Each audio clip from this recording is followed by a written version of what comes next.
Okay, It's like I went we live, use Chris. Zoom. It's like we've got Skype, and then we've got Ecamm, and then we've got YouTube, and then we've got Facebook, Yeah, and there's probably a Okay. couple other programs I We don't even know live. about. Yeah, We but live we're everywhere. live on Okay, let's Facebook. see. It says we live on Facebook Facebook. Live. You see it? Yeah, You let see me it? double check. Does, Let me go back in we there. will conquer these robots. The Hmm. robots are fighting us, people. The robots Hey. are fighting us. We wrestle not against flesh and blood. But against Oh giant social media corporation. yeah. So Let's- Tish says she said she hear everybody on YouTube now. Tish, earlier I said send vegan chicken recipes. Yes, yes. yeah. Now Kendrick, if you've never tried my vegan chicken, bro, I'm gonna have I to never have. hook you up, man.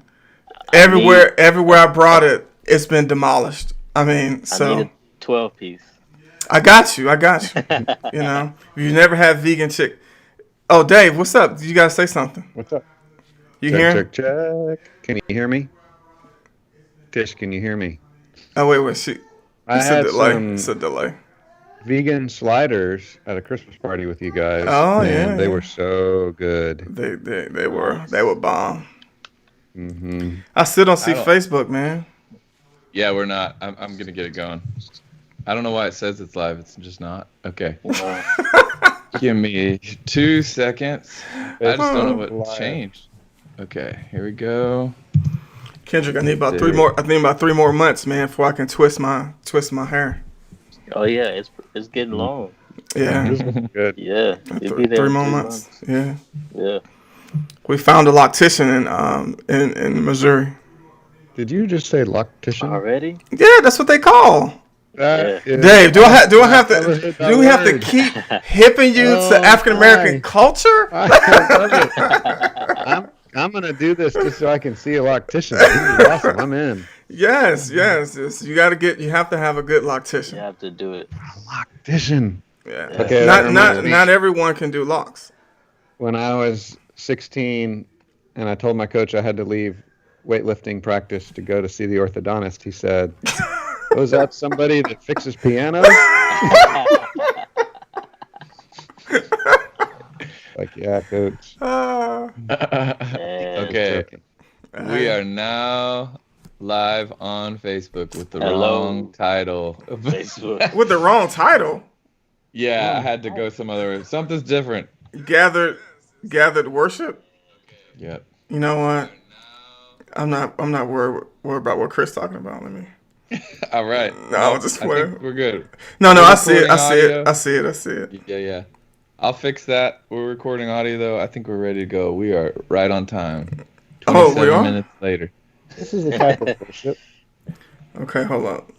I feel worshipful. This is the type of worship. Right. Good. I'm getting so tired of wearing earbuds.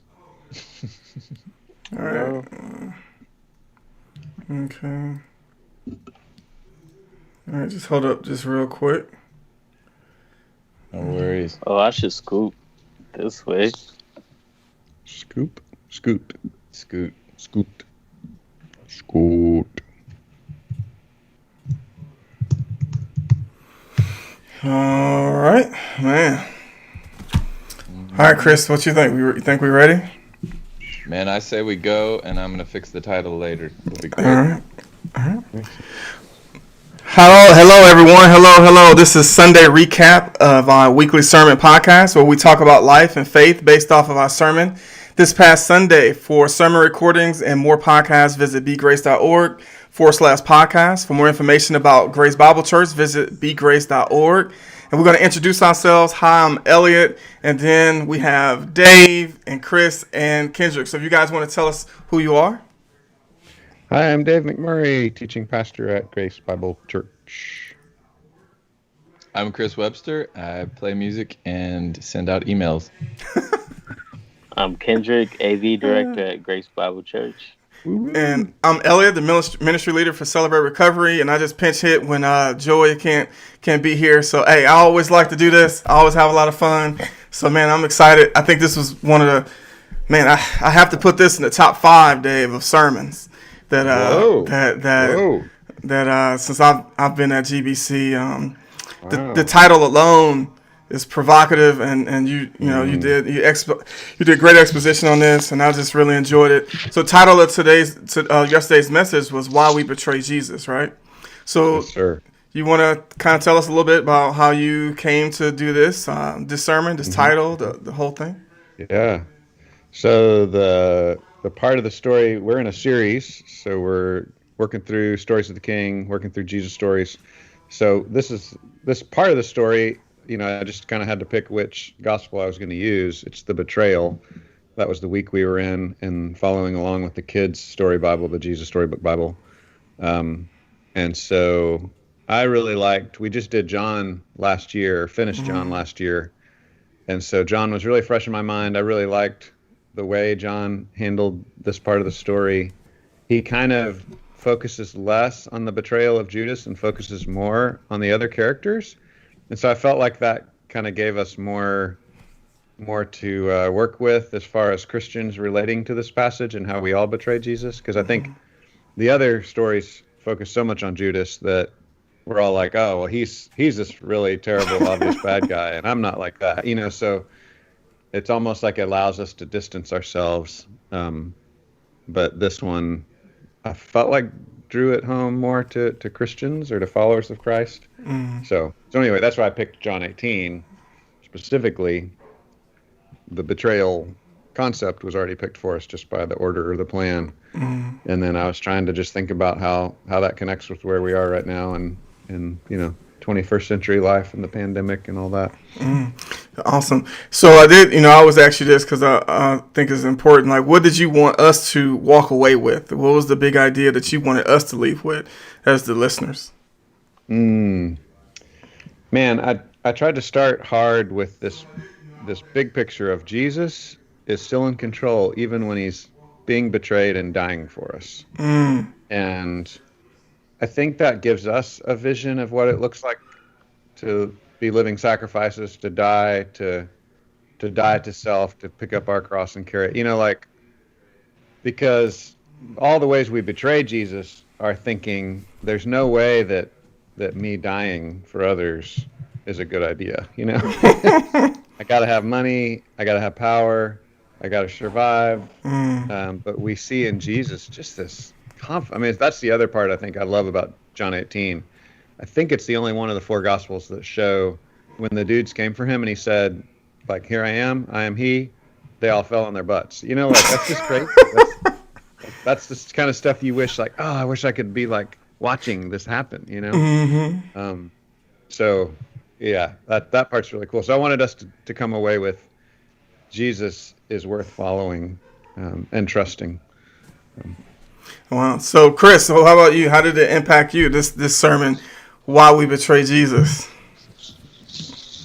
Yeah, I thought, I loved it. I think it was it was interesting. I was wondering about, Dave seemed to change his title formula a little bit for this one. So, like you said, it hit a little harder, or it was a little more us focused than I think just the King. But I think that was good. That pushes us into application land, and so I think it was great. I think it was a great way to read a story, kind of like what we've been talking about, how to read a story and really kind of pull something out that is important for us to hold on to, and how do I apply, how do I see the ways that I relate to each character, and so I thought there were some really great points, maybe a little too close to home for some people. I saw in the comments Dave's been, I don't know what he said, Dave's been watching me secretly and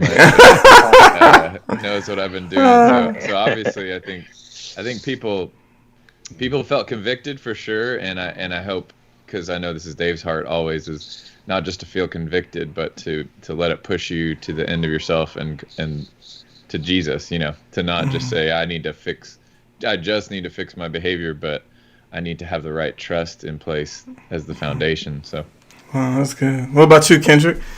Yeah, the last part of what Chris just said is what I think I walked away saying, okay, Jesus, help me to have some orthopraxy here because Oh man, he said orthopraxy and went all the way. Man, you can't no seminary words on Parkins. you know, because it was really convicting, and I think it was real life. It was almost like, like the word was just alive, if you will, for a word I can't find. But even with everyday life, I think the biggest thing I try to leave with, especially for Sunday, is I have to see Jesus clearly in the scriptures, and then I have to find a way to submit to what Jesus is saying to us in the scriptures. And so I think for me, this is sometimes some of these sermons are like harder than others to ask Jesus to help you to submit to his word, but it was definitely needed. Amen to that. I mean, this one impacted me a lot. Like I said, just the title, because it made me reflect. Like, man, how often do religious people betray Jesus? Like, we don't really do that kind of self-examination. And we'll say, man, I'll never betray Jesus, but that's just like Peter, right? Yeah. So I think we betray Jesus more than we really realize. So I just really thank you for pulling this out and challenging us. And these points were so. Man, it was so profound. Like we betray for money, we betray so that we can be king, and we betray to survive. So Dave, you can walk us through. I know your first illustration was pretty cool. You want to walk us through your initial illustration and kind of set us up for, I guess, for which the first point. Yeah. Because your first points are always long, so you know. Yeah. And in my defense. Part of it is people always count my introduction as part of my first point. But it's different. It's a different thing. I'm setting up the whole sermon. Well, the intro came from The Lion, the Witch, and the Wardrobe, which is this weird story from World War II period that C.S. Lewis did about these kids finding a secret doorway through a wardrobe. They're like playing hide and seek, and then all of a sudden they're in another world. And this other world is like an alternate universe. There's this hero that's like a lion that can talk that's supposed to kind of represent Jesus. And there's this evil white witch that's like killing people and turning them to stone. And Edmund, this kid, he's kind of a punk in the story. And he basically gets lured in by the white witch because she gives him, it's called Turkish Delight. But basically she gives him dessert, a sticky sweet dessert. And she gives him a coat and a warm drink and promises him that she'll make him king. And so it's like all the kind of, promises that we betray Jesus for as well. We see Edmund then betraying the lion character, the hero of the story, and his brothers and sisters even. It's funny. I want to go back. Maybe someone watching can tell me that remembers the story better than me. But I think it's the death and resurrection of the lion that converts Edmund from being a butthead to coming back around. And my son was saying, I was talking to my son about it yesterday afternoon. I was like, do you remember how that went down? And he's like, yeah, it kind of seems like Edmund is like Peter and Judas. Oh, wow. I think if I remember right, so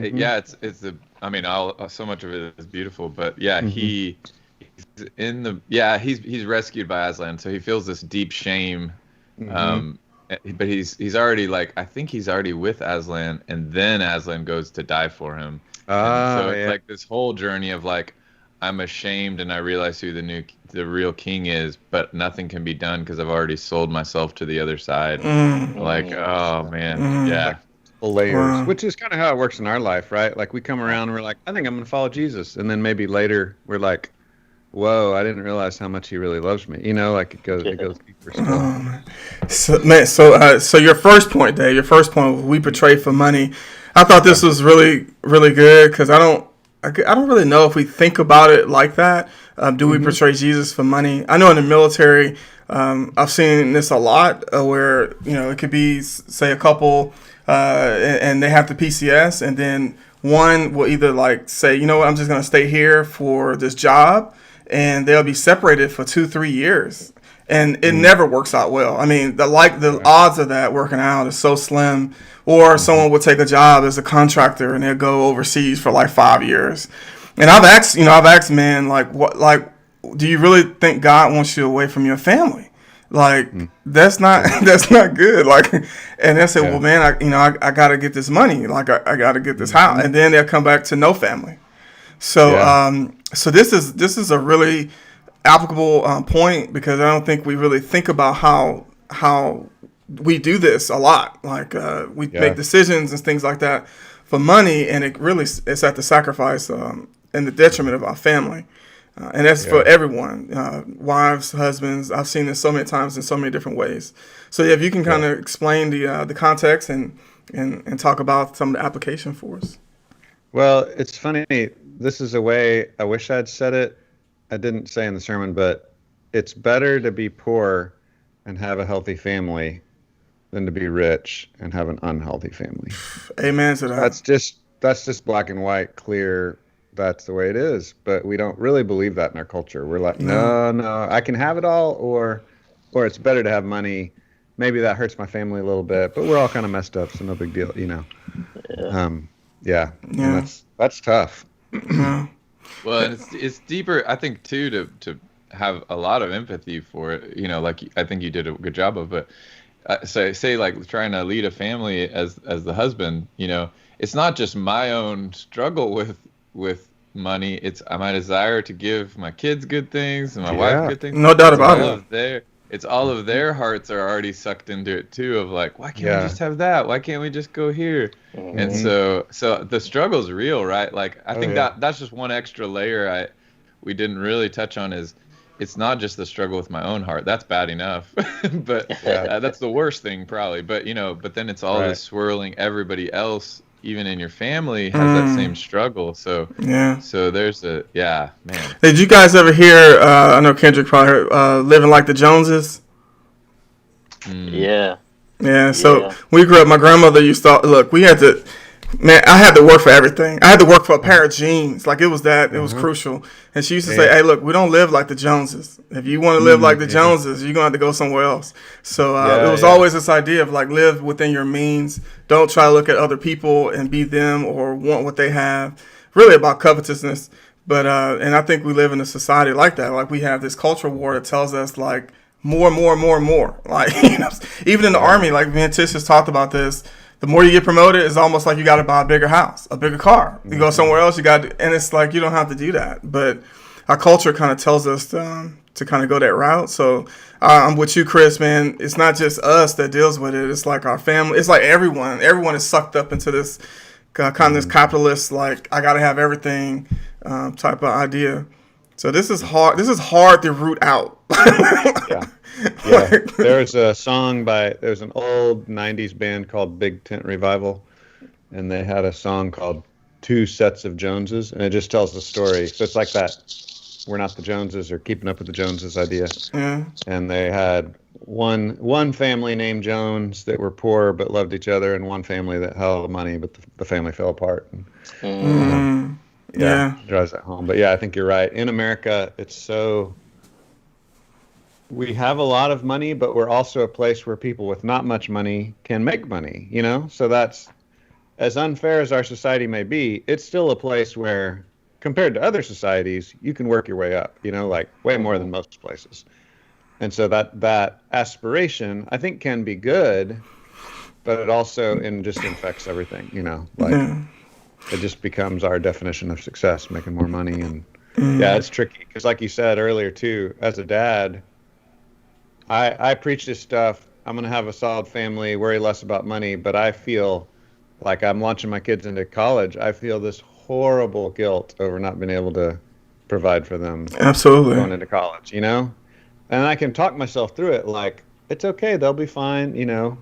There are other ways to do this. I don't need to have a bunch of money for them for college, but I still feel it, you know, because there's this pressure from the culture that makes me feel like I'm an evil dad. Amen. That's that's so. I remember it was hard for. I remember when I first came to GBC. I remember talking to you a little bit about it was hard for me not to work, to go to school, just to focus on seminary. I just felt so guilty of like, dude, I not working. Like, you know, even though I'll wake up and make money from doing nothing, from retirement and disability, but I mean, I make a full salary, man, just doing nothing. But I still, just the idea of like not working. it's just I had this overwhelming guilt, and I just had to talk to Tish a lot about, man, you got to focus on the bigger picture. It's not about making all the money. Like, we're good. Like, we don't need all the money. So it's definitely hard to root out. Yeah, I think there's another side too, where even with, like Dave was saying, in America, there's opportunities to make money, even with individuals that have made some money or are sitting on a good bit of money. I think sometimes they can portray Jesus by doing things that with their money, Yes. not being good stewards over them for validation of others, right? Like you said in the military, let's buy a bigger house, let's buy a bigger car. You gotta get the 750, man. The 750. That's every year. Let's get this, let's get that. So I think sometimes, even if I have a surplus, I have to stop and say, okay, God, let me do something with this extra that will glorify you, because there's a whole lot I could do to satisfy my own desires. Yes. Yeah, no, that's so true. And I think going back to the passage with Judas, man, it's like I remember when Jesus said someone was gonna betray him. None of the disciples looked at Judas and was like, "It's gonna be you." Like, you know what I'm saying? Yeah. So he was just walking around like normal. So I think a lot of us, man, this is so tough, and it takes a lot of self-examination to figure out, are we truly betraying Jesus as we try to climb this ladder of success and do kind of what the culture tells us. So Dave, you can kind of walk us through like how to combat that. Like you gave a good illustration about giving. So if you want to kind of elaborate more about combating that thing in our heart. Yeah, I tried to have a more heart-focused application and then also a practical doing application. So the heart issues were like asking questions. How much is enough? Is there an end to it? How do you define success? Is there a limit? Is there a temptation? Can you even imagine, like, oh, if I was given this much money, I might straight up betray you. Like, can you walk yourself through that scenario so that you can kind of walk it back, name it, repent, turn from it, say, Jesus, help me fight this. So those were more hard issues, just kind of asking questions. And then giving, I think, is the practical. Like, the way we fight holding on to our money is the most important thing, is we give some of it away. Like that's how we do it, and that's a Hebrew tradition. It's a Christian tradition. The Hebrew tradition is the tithe, and it's even like multiple tithes. They had seasonal tithes and regular tithes. 33%. Yeah, so a lot of people say it's 33%. I've heard 23 to 33%. This is about 30. Definitely more than 10 either way. It's like taxes. It's literally like taxes. Yeah, it's basically taxes that are like state religion mixed together. But then they also were like, some of that money was for worship. Some of the money they were setting aside was actually like, if we were to set aside money for, say, Christmas festivals. Definitely. Sabbath meals with a big friends, party. That was a part of their part of their giving matrix was celebrating and worship. But they also did the gleaning. They set aside for the poor of their fields. So it's like, if you're going to be a farmer, leave a fruit tree on each corner that you let the poor pick from. Or wait, Dave, are you saying they had welfare? I'm just asking. I mean, they left stuff for the poor, but go ahead. Yeah. No, it's actually funny. A friend of mine responded. So Tim Keller just did a long article on comparing the different secular forms of justice with biblical justice. And Keller used the phrase in the Hebrew system, the poor had a claim on other people's property. He used the word claim. Yeah. A friend of mine reacted to it online. I don't know if you're out there. Hey, buddy. I'm still wrestling with that because he didn't like the word claim. But it's true. That was too strong. And I'm like, well, what word would you use? I don't know. But the wealthy, those with land and fruit and crops, were commanded to leave yes, some of it available to the poor. So, yeah, I don't know what you call that. Claim. Claim. I like that. It's fun to joke about. I do think, though, that's a great example of maybe unpacking what you're talking about, Dave, where it's not that the people have a claim to it. It's God has a claim to it. Yes. And so that's a bigger thing. Jesus, is it? What did you say? I didn't hear. Sorry. It's not that the people have a claim necessarily directly. Like, you just own part of everything I own. That's different than everything, and God's telling me He has full claim, and He's saying put this over there. So that's what I would say is God's got the claim, and He's got to everything. Yeah, right? It's similar to the times when we say bring these are mine, bring it to the storehouse. These are like mine. Yeah. Like you robbed me. Like, you know. It uses very strong language for that. And then it's interesting that you bring that forward in the New Testament. It's not a percentage. It's not like Die Hard. It's got to be 11.5% for benevolence, and then 13% for missionaries, and 12% for the church. It's like it's not clarified. It's just like set aside free will given. Because you believe Jesus was generous to you, so now you be generous to others. And that generosity is, I think, you can divide it most simply into word and deed generosity. Like I would encourage people, if you're giving, give to word ministries and give to deed ministries. Sometimes they overlap, but generally, like, to cover your bases, that's a way to think about it. You want to get the word out because people need Jesus, and you want to do deeds of mercy. And but I also think there's this crazy story with Ananias and Sapphira and where they were all giving and sharing, and it was this communal living among the apostles, and they lied about it and said, we're giving you all our stuff. And Peter was like, why'd you lie? It's your stuff. You didn't have to give it, which is a great case study of like, it was free will. Yes. Free will sharing. It wasn't forced communism. So a lot of Christians are real hardcore, like, we don't like communism, it's scary. And I agree. I don't like top-down forced generosity. I don't think that works very well on the human heart. But Christians should be free will generous. Like we should want to give. So Peter makes that like, dude, it's okay if you wanted to give half. Just don't lie about it. Like give from your heart. I like that illustration because it seems like from the Old Testament with a theocracy of like you're commanded to give this portion to the poor. It seems like it migrates to the New Testament where that same precedent should be in your heart. Like it shouldn't be like, oh, now that I'm in now I have freedom, I'm just not going to give. Like no, it's like that same perspective that God had. It seems like it should translate even more so, like it did in Acts with communal giving. Of like it was way more than 10%. It was like, dude, we're going to give everything, make a community, and then we're just going to provide for one another. So it was like times 10 what it was in the Old Testament. But we get really weird about like, whoa, wait, I have to give to the poor? And it's just like, man, yes, yes, yes, you do. Like God has a heart for the poor, a huge heart for the poor. Yeah. And then some people would say, well, gleaning works way better than modern welfare because gleaning, they actually had to go get up and go get it. You know what I mean? So you're actually showing more dignity, blah, blah, blah. Like they have to work for it. And I think there's some truth to that. I think some of the stuff I've read is when we just walk up to somebody and hand them stuff, that's not actually as honoring to them as if we say, it's the whole like give a man a fish or teach him how to fish. Those are two different ways. Well, I think those are good points because there's dignity in work, like period. There's dignity in earning, and not just getting something. Like I get that. So I just wanted to ask you guys, did you do from a practical standpoint, do you have like a decision matrix that you kind of have when you make these decisions about money and family and success and all these things? Like if opportunities come your way, like do you have a decision matrix where you say, well, you know what, I'm not going to take this opportunity because it's going to impact my family, or I'm going to take it because of the money? Like, do you kind of walk through certain things in your mind or with your family to make decisions? That's tough. I'm at 14 years in the same job, so. But Dave, you have like maybe speaking engagements or things like that, yeah.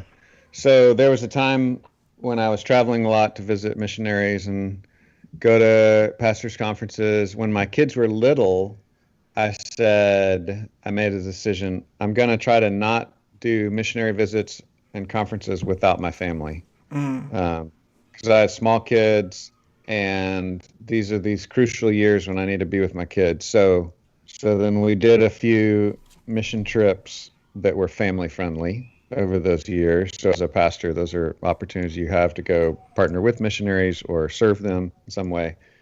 And so I was like, all right, I'm only going to do the one, because there were tons, the church I used to work at, especially when my kids were younger, tons of mission trips constantly. That church gave 20% of their income to missions. So it was like a priority. Yeah. So I was like, all right, I'm only going to do these when I can bring my family along. And that was really good. And then conferences, I try to always take my wife along with me on a conference. So that's kind of, that's less about money, but more about time, you know. But probably same principles apply with money and jobs. Sometimes if I get called and get paid to speak somewhere, I would try to bring a kid along or bring my wife along, you know, or trying to like combine it with someone I'm mentoring or something, you know, so it's not just about the money, just me alone making money, you know, trying to like wrap it back around to my community, I guess. I don't know if that's helpful, but I don't get a lot of those kind of opportunities. What about you guys, Kendrick, Chris? Yeah, I've had to make that decision. Well, cause wait, Kendrick, you've already said like I'm not gonna be controlled by nobody. So. Well, and I think Hey, Committees use that all the time, brother. Just to let you know. my decision making process is, firstly, I'm like, okay, just give me a moment to pray, and then I have to be able to lead my wife and love my wife. Then I have to be able to love my son and teach my son. I have to have time to do those things, because I was making money before, about 2 years ago, but I would only see my son on the weekends. I was up so early leaving that he'd be asleep, and I'd get back so late that he'd still be asleep. So I was like, I can't do this. I think now I'm chasing something that's not beneficial to either one of us, which is just more money, more power, more success, climbing up the corporate world. And not to say climbing in the corporate world is bad, but I think if there's this inclination of greed behind it almost, then yeah, that's sinful. And so my decision making is that, for me, those are big things. Is I have to have time to be able to love and lead my home. And if I can't make money, I think it's different if I have to go somewhere and travel. But I mean locally, if I can't make money without seeing my family that day or every day, probably not. Amen. Yeah, this is really funny because literally Saturday, I think, I was redoing our budget, like looking at every single category and saying, okay, what are we doing? What are we planning to do? Do we actually have money to do that? And so this is really, this is too real for me and my wife, Dave. Yeah, we're gonna have words later. Oh man, it's such a struggle. I think what's funny is is trying to answer this question, help me see this. Like, I think it's this connection between specific choices and your life pursuit. Or, amen. That's so good. This high up level of worldview and how that affects everything. And so, but it's strange because so my wife, obviously I'm full-time ministry. And it can start feeling like a corporate job sometimes if I let it, just tackle the tasks, tackle the things, but I think this high importance of people, right? Like I said a long time ago, just came across this idea, like people are the currency of heaven. Like you don't get to bring anything else but souls to heaven, right? You don't get to bring any of your stuff, any of your accomplishments. It doesn't, that's not centered around the kingdom of God. And that is around people, right? That's his highest treasure here on earth. Yeah. And so we've kind of, hopefully we're trying, my wife and I and our family are trying to build this life around serving and loving God and loving people, right? Mm-hmm. But then we find ourselves in these moments, what are we doing? Like oh no, we don't have enough money. We don't have enough life insurance. We don't have enough this stuff broke down. I've got this tree that's falling over that I gotta spend $5,000 to remove. Like, what is going on?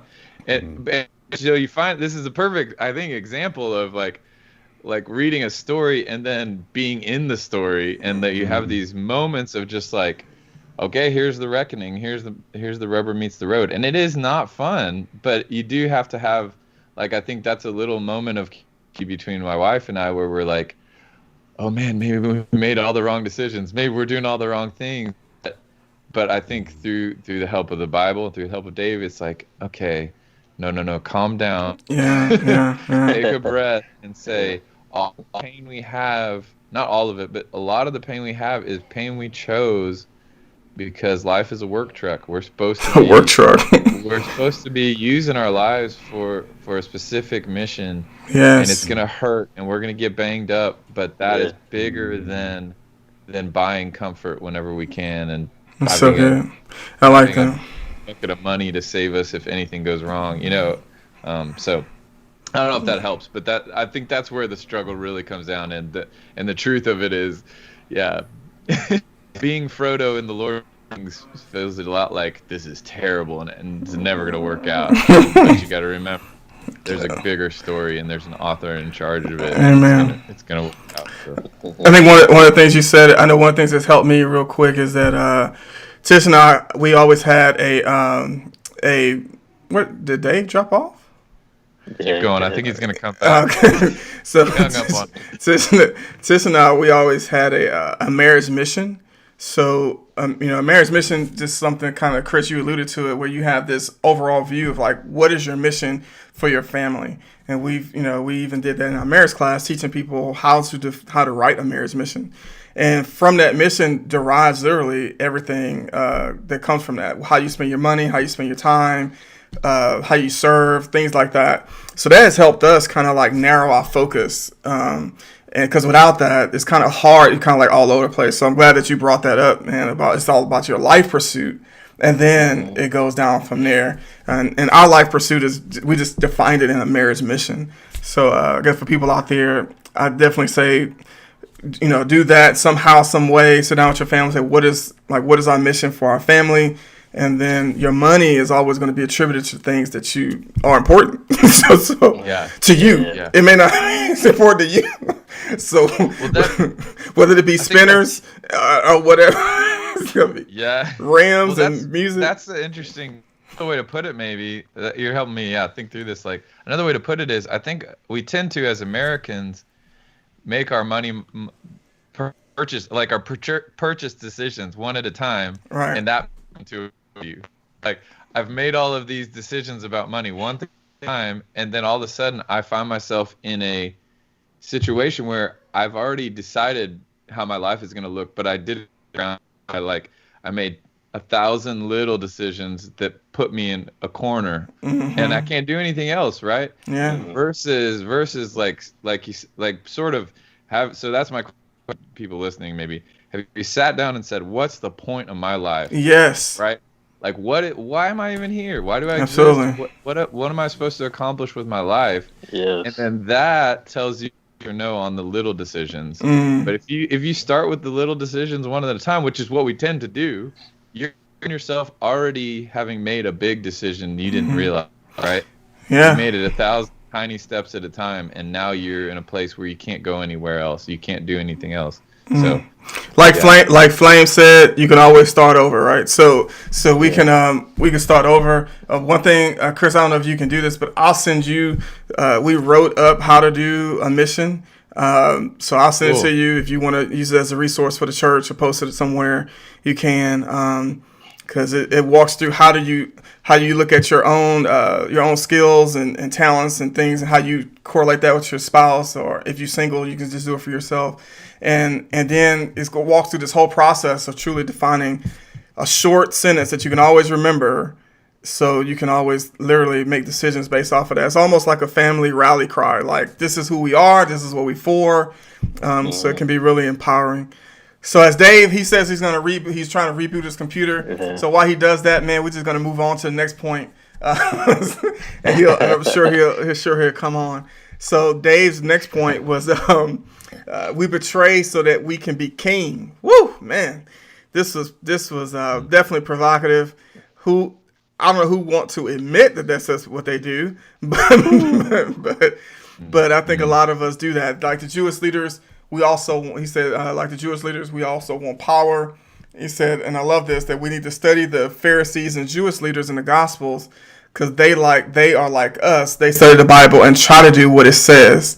And man, how often we see that today? I think it's so apropos, because in politics we see that, in all these different things we see it. I love my man Terry Crews, who's a Christian. he said, hey, one of his fears was that in this whole like Black Lives Matter movement was that he didn't want to get to Black Lives Better, because that would mean that people would be trying to get power, and once you try to get power, man, you'll do anything. so I think this is and so it was helpful to me to hear another brother say that as well, because you don't want to get sucked up into those type of things, no matter what it is. And then you find yourself trying to you just want power, and that's not what our chase should be. So I thought this was cool. What do you guys, how did this impact you guys when you heard this? How did it hit you? Deep.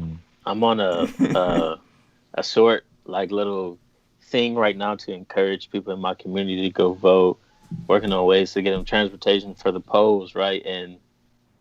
And I think a big thing is when I first started was, okay, I could tell people how I'd like them to vote, or I could just encourage them to vote. Mm-hmm. It's like because moving, even with, I forgot where I heard this from, but someone was saying, give the Sadducees and the Pharisees. Now, Dave was saying that, give them a little credit. They were trying to keep the law. They were. They were trying to, obey the scriptures. But in pursuing that only, the good deed, without pursuing Jesus, I think is how we end up on the power trip. Yes. Whether we say, this is my moral belief, this is my spiritual belief, so you have to be this way. You have to vote this way. You have to do this thing. And I think it's easy to get sucked up in, even if we don't want the power, trying to find ways to give what we desire to others, or trying to find ways to people that we look up to that are in power, move them farther in power, to just farther our agenda to even give us more power, So just me thinking, I was talking to someone that was like, he says, we have to vote for this person because it'll let me do 1,000 more things as a state representative, So it's like everybody's looking for another like level of power, another set of power. They're looking for another king. Yeah, but they're looking for a Saul. What starts happening is we start going after this power, and we start forgetting, if you will, like how powerful Christ actually is. Yes. Yes. And how he actually keeps our hearts from being that disgusting. Yeah. That is a powerful thing, because we can't vote how he convicts us. We can't work our way to heaven or any of that, man. So thinking this power chase, when we start chasing things and we lose sight of Christ, man, we can easily portray him. Even in just starting, like I was saying, starting small, encouraging people to vote can lead to, you have to vote this way, just to vote and trust God and let him lead you. Go through the scriptures, search the scriptures, and vote what you believe, that you believe Jesus is telling us to vote as Christians. So. Amen. Yeah, I think another thing that helps me is when I look back at like the first century church. It's definitely in Rome, how they had really no power. Rome was in charge, but the church was so united. Like they were so just united on their principles, while the government had so many things that was going wrong. They had infanticide, they were throwing babies in the streets, things like that. But the Christians were known for being great citizens. They were known for being good citizens. They were known for helping the poor. They were known for caring for the sick. And they were known for going to pick up babies in the street and caring for them and taking them into their home. So I say that to say is that we can get so caught up in politics and these things like, hey, I gotta have abortion. I hate abortion. I'm gonna vote for it. And I get it. I'm against abortion too. And I'm just using that as an example. But we lose sight of like what we can do on the ground. Like no matter what the government does, no matter what it is on the ground, we can impact heart. Laws do not change heart. They restrain evil, but they don't change hearts. So we as a community, as Christians, can do so much where we continue these crisis pregnancy centers for that, in that regard, for that subject. And we do more for the ladies who deal with that or the families that deal with that. and don't get so caught up into it has to be a law. Like, I get it, but it's so much more we can do. And I harken back on the first century church and how they had to respond in the midst of like a government that was going crazy. And they wasn't so caught up with power, but they was caught up in the power of Jesus and the power of loving people. And that example impacted that government because they didn't make any political noise. They just literally loved people. And that impacted the government. That example, they like, man, like what in the world is going on? And so I think if we kind of take some of those nuggets of wisdom from our brothers and sisters in that century, we could go a long way today. Yeah, that's really fascinating. I think what comes to mind for me with the power struggle is I think what I think we're often really talking about is how to have power, and like Kendrick mentioned, and I think it's really to realize that I see this in myself and people around me. We, the believers, we have this unintentional, we call it like functional deism, meaning God spun the world and he spun it up and now he's walked away and he's somewhere and he's not actually doing anything anymore. He just left it all up to us to figure it out. And so there's this sense of almost kind of an underlying panic of if I don't do something, nothing's going to happen. Or if I don't do it right, nothing's going to happen. Same, right? Like with the vote stuff or whatever. Like if I don't vote right, if we don't vote right, it's all over. And what you're really saying is it's all up to me or it's all up to us. Yes. Yes. And I think to me, that's the collision. And that's where a lot of the battle between correct Christian action and Christian, whatever you want to call it, activism, and sort of an unintentional, twisted version of that is: are you actually praying? Are you actually I mean, really, right? Like, stop and think. How many times per day are you praying about things that you're worried about and that you're actively trying to fix? Is God an active character in the story or not? Or is it just you're the main character? It's all up to you. And so I really do think a lot in all of these conversations is we jump quickly to outward action, at least conversationally, right? We're all bad at really, we're all doing it real, but we skip over the character part. We skip over the what are you doing alone? What are you doing every day alone? Yes. The verses that came to mind for me, and I think apply somewhat here, is that it's 1 Timothy 4. 8, I think, for physical training is of some value, but godliness has value for all things, holding promise for both the present life and the life to come. And so I think that's just the struggle that is super attached to this whole conversation. And I've burned here too, right? Like what am I doing alone? What am I doing consistently? Who am I? And you can't wait. Again, don't wait for perfection to go out there, because God is still actively working. He started to work in you. He's going to continue. But you do have to watch out when you're running in a certain way when everyone sees you and you're sitting down your home alone, right? You're not actually, you don't really have a relationship. You don't really believe God is the true mover. And so I think again, like, I'm not saying either or, I'm saying both and, right? Like, chase after good change, absolutely. But if you're only doing that, if you're only doing the outworkings and you're not actually abiding in the vine of Christ, like, then something's wrong. It's a twisted version, and all of your working is going to be unintentionally preaching a different gospel. It's all up to us, and it's all up to me. So, I don't. Hopefully that makes sense. If you're not, like you said, if you're not taking the time to do both, and I think the outward working, it will start to reflect, very quickly, that you're not really trusting God, that He's not in this scenario as well. I think it'll be very much shown, There he is.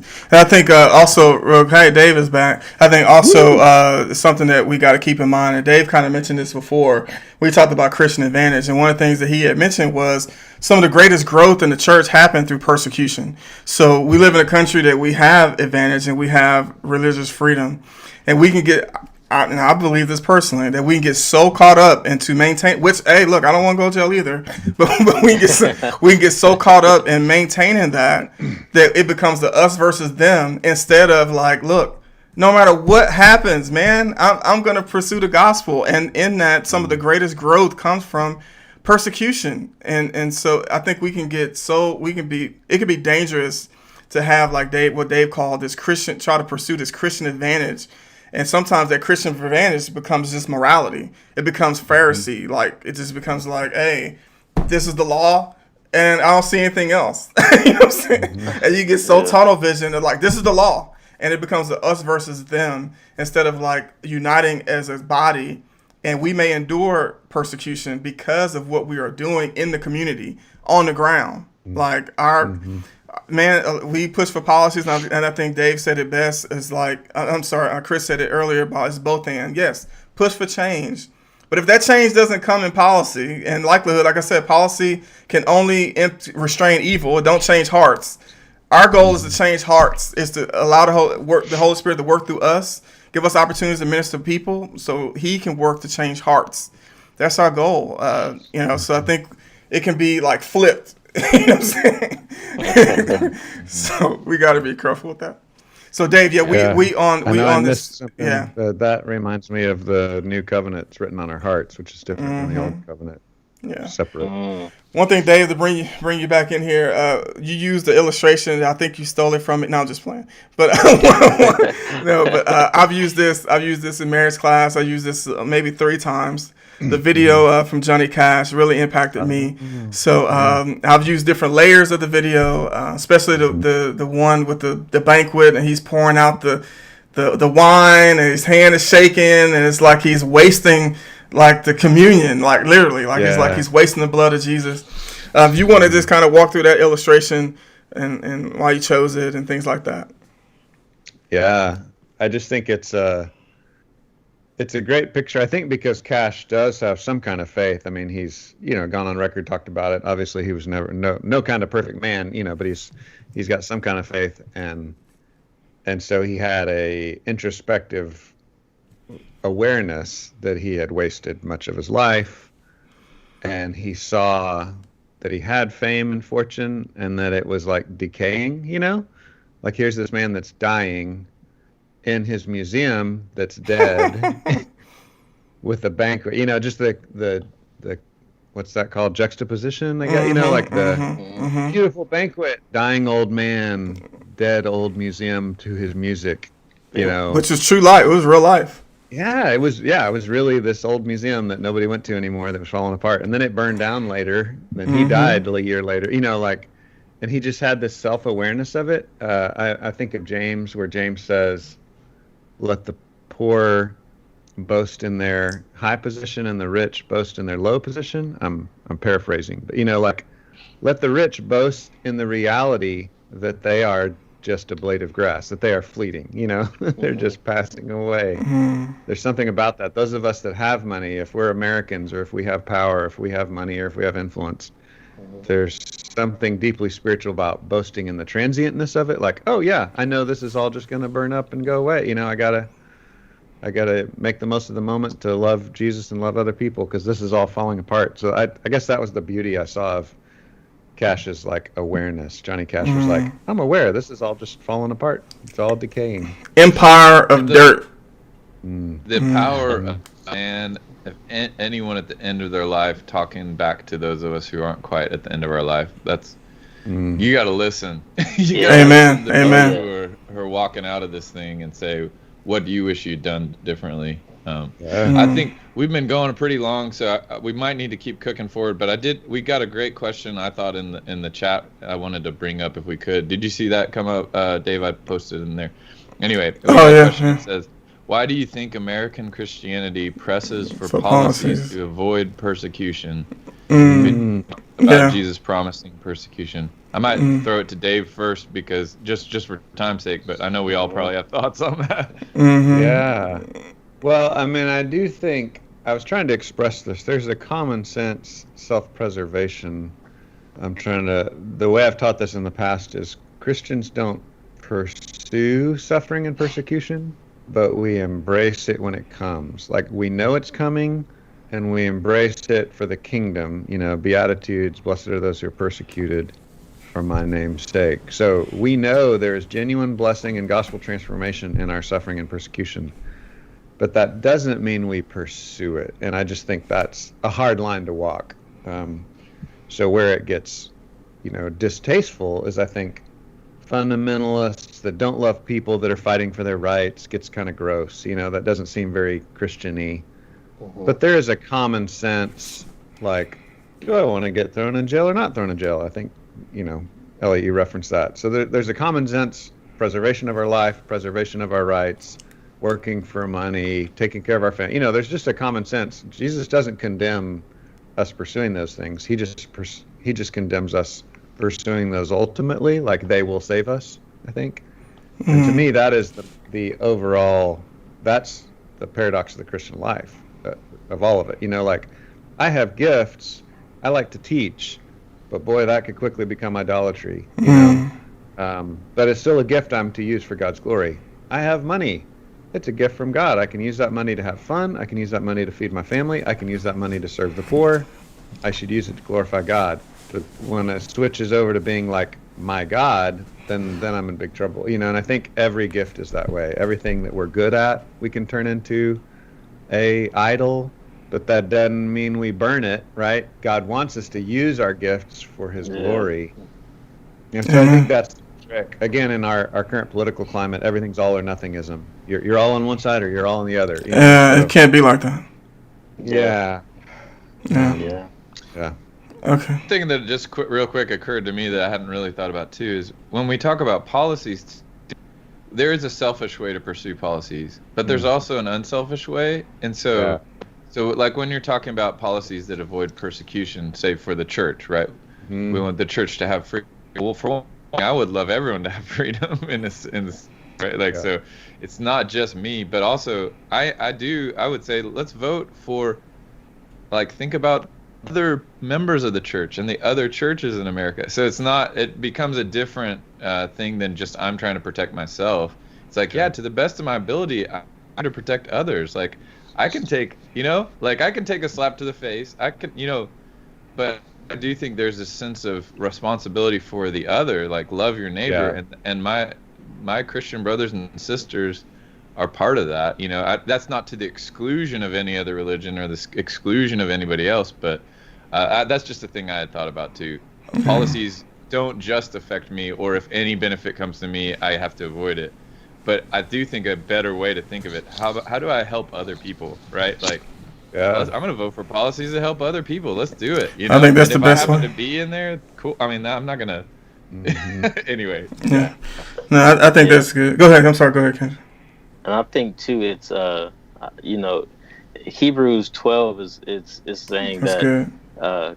Keep our eyes on Jesus, and then it says that, like, he endured the joy that was set before him. He endured this cross, but then we see this fighting in Matthew 26 when he's in Gethsemane, like, okay, my eyes are on the cross, but if there's another way to get this done, then I'm just asking. So I think for persecution, that's sort of the stance that I take. It's like, I'm walking this race with joy, following Christ. It's the greatest thing. But if there's another way to spread the gospel without this persecution, I'm praying for that way.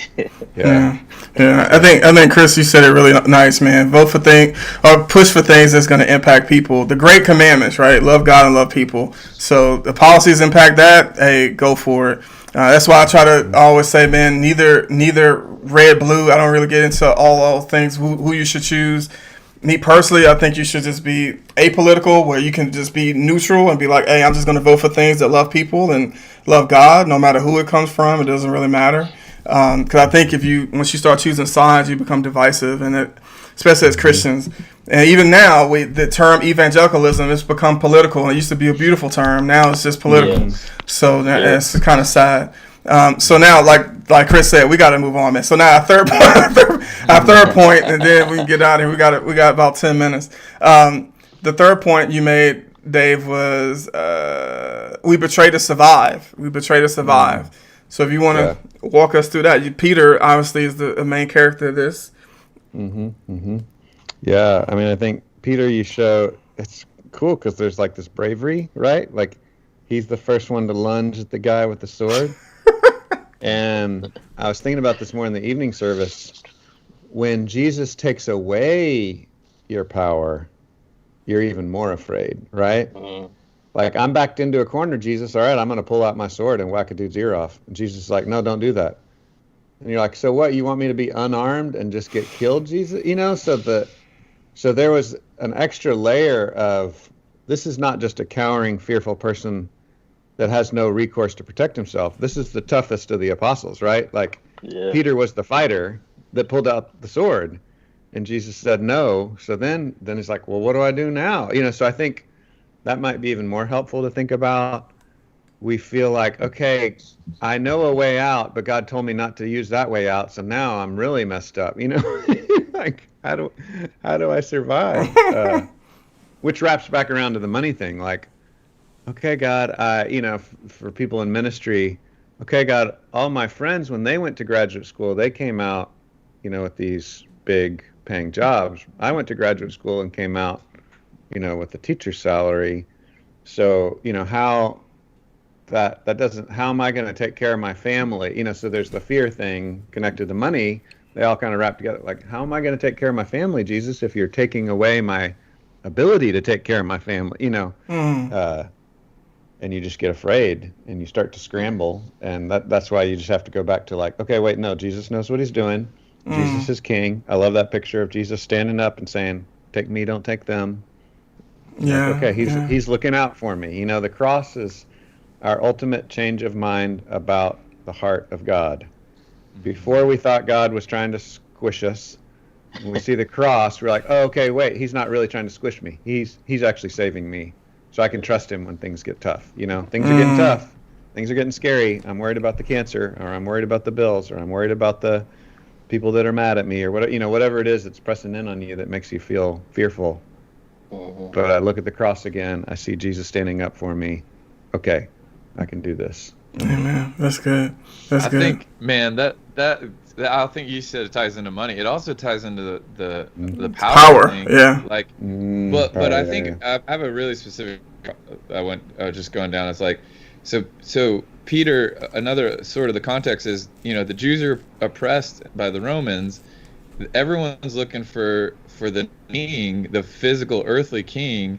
The disciples still have that somewhere in their head of, here's the Messiah. What the Messiah was going to do, he was going to save us from the Romans, or right. Physically free. Yeah. And so there's this. I think there's this strategy of God versus strategy of man thing, for sure, right? Like, in that sense, Peter did the total logical thing. He's like, this is a physical uprising, physical freedom. I'm getting out of here. What I'm gonna do is start the war, man. I'm not gonna let them take my king. Right. They can't take this. But happening is Jesus is still, he's been trying to teach them this time, but they're still learning, like we all are, that it's not the strategy I think makes the most sense. It's whatever God's goals and God's strategy are what's going to work. And I want to challenge people right now that this can be applied to the church, the local church. Jesus started the church and he said, here's my strategy. Absolutely. And so we keep being tempted by, like, let's say, oh, well, yeah, churches get things wrong. Yeah, churches do things that they shouldn't, or things that don't seem successful. But guess what? God said that's my strategy, right? Like, and so we got to be careful to I think really are in this land of, okay, the church idea, let's throw this away. So many people, especially, you know, I feel certain generations are like, it's failed, it doesn't work, so let's go on to another one thing, you know.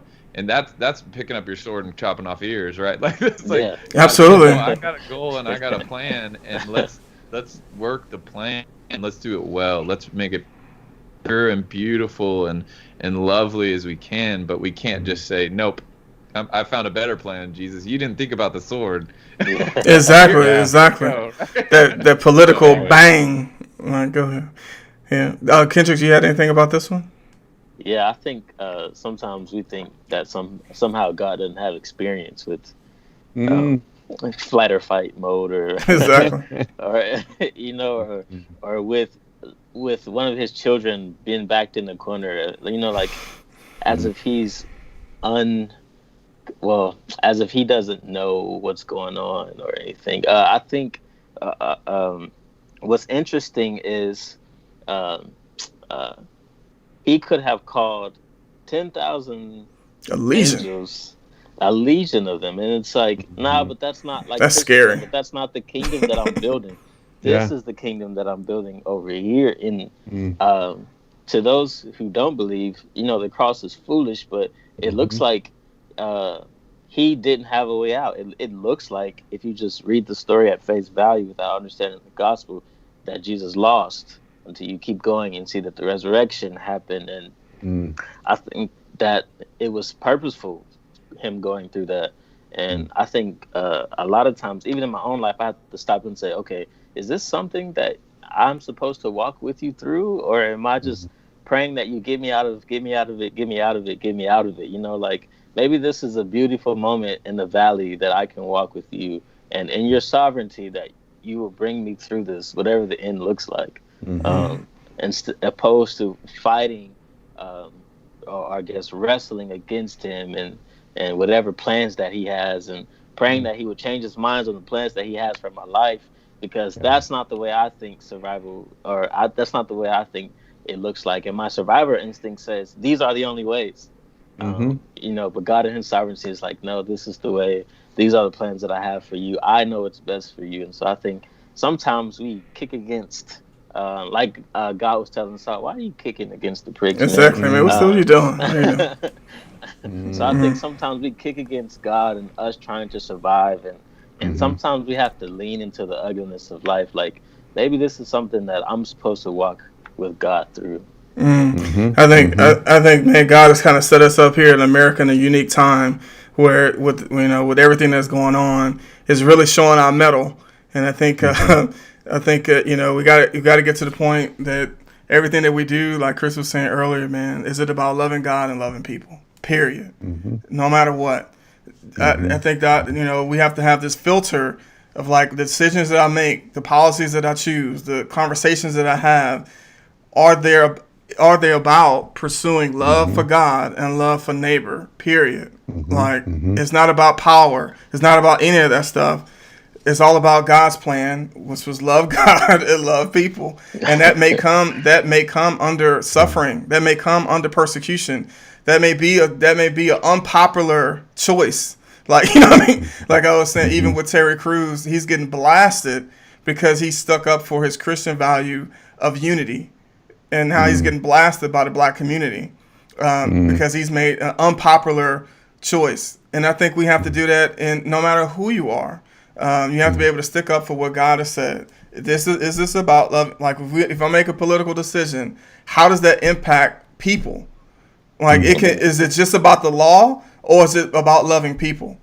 Period. Like, and I think we got to come to that realization. And Peter, man, when I think about him betraying him, I love what Jesus did at the end when you brought it up. He brought him back to the charcoal fire.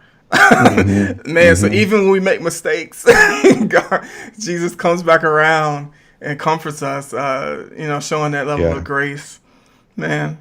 Dude, and that's a cool connection with Kendrick mentioned fight or flight.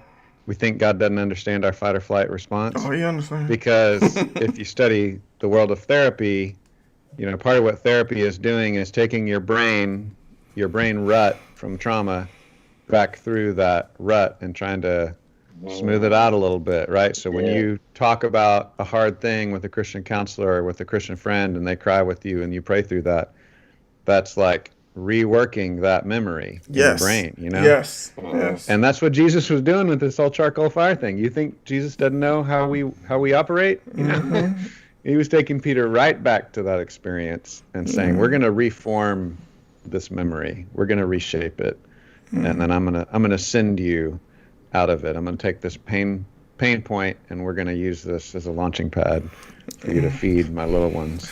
All right, gentlemen. We're gonna have to get out of here. I want everyone, if you can go around and can you give the audience one thing that you want them to do this week? Tish, we always ask our small group, you learned all of this. What are you gonna do with it? So what is one of your charges to the audience, and we can wrap it up with that. I would say earnestly pray and ask God to show you ways that you betray Him. I know we all don't think that we never would betray the Holy One of Israel, but just pray and sincerely ask God, show me things that I have turned to instead of you, or I have sold my time or sold my efforts for instead of you. That's good. I go back to, in the time of divisiveness, to just prayerfully, graciously get to know other people, hear their story, understand them. I think going back to Jesus, taking Peter back through that story, I'm just more and more convinced that there's this like beautiful physical and spiritual healing that takes place when we as Christians listen to people's hurt and hurt with them and give the blessing of presence. Sometimes we don't know what to say. Just the blessing of calm presence is healing. Sometimes we have words of wisdom. We don't need to even have words of wisdom. Sometimes we have that and we can pray for them.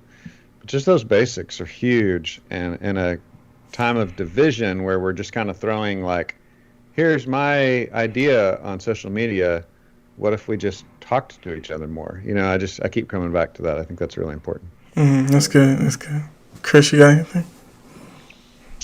Man, my brain's all over the place, but I think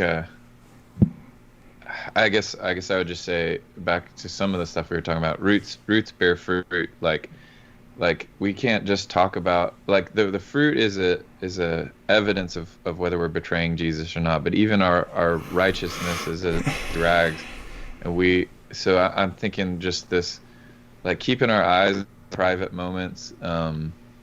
Especially now we're so alone. So I guess my two things are just, are you spending still in the pandemic? Are you doing what it takes to get quiet and get alone with Jesus? And then are you continuing to fight for togetherness with others following Jesus? And I think the pastors, we've been talking a lot about what does church look like now, right? What is it becoming? And the thing is, like, it's going to take some changes to the way we used to do things. We kind of know that, but we weren't ready to really embrace it. And so I'm just thinking, like Dave's been saying, call people. I'm a like right between Gen X and millennial or whatever, and I don't like calling people like he joked about, but it's like I'm gonna have to build new muscles that I didn't have to use before in order to follow Jesus with other people. And I think that's the thing we've resisted really just going hard after. Like we want church to go back to the way it was. It's not gonna happen. It's not maybe now, maybe ever. And the thing is, we can't just keep waiting around. But so, are we having sweet time alone with Jesus, and are we finding new ways to do togetherness, chasing after? Because I'm never gonna notice when I'm following Jesus as well as someone who's actually in my life, seeing me from the outside, and that I'm led in my life. So. Yeah, I would say for me, and I think Nicole Hannah-Jones said something that was really profound. She said that you can't have equality and advantage at the same time. So for me as a Christian, thinking about unity, you can't really have a lot of unity if you're always trying to have an advantage. So with unity, typically is going to be an absence of power because you are uniting around something. And so I think we have to get to the point as believers that we don't want to push for power. We just want to push for unity. And so I just challenge everyone with this. And Dave, you kind of gave a charge to us, and I'll just piggyback off of yours of repenting of religion, power, politics, matrix, like repenting of that and moving towards what God commands us, and that's to love God and love people. And typically that's going to be an absence of power, and you denying that advantage in the sake of unity. And so I think we have to pursue that, man. If not, it's always going to be us versus them. It's going to be, top versus down. And as Christians, man, it's just, like you brought up Acts. Everyone gave up what they had for the community. And I think we just have to get there. So this is awesome conversation, great recap, Dave. Awesome sermon. I know not only us talking about it. I know that a lot of members of the body of Christ at our church are going to talk about it. And so, man, just keep these nuggets of wisdom of everyone that's out there, and let's apply them this week and I guess forevermore, right? And so we'll see everyone back next week. I think Joy will be back, maybe. we'll see. If not, hey, I'm always willing to pinch hit for the crew. Man, we love you guys. Nice. And man, God bless you. Have a blessed week. We out. Thanks, man.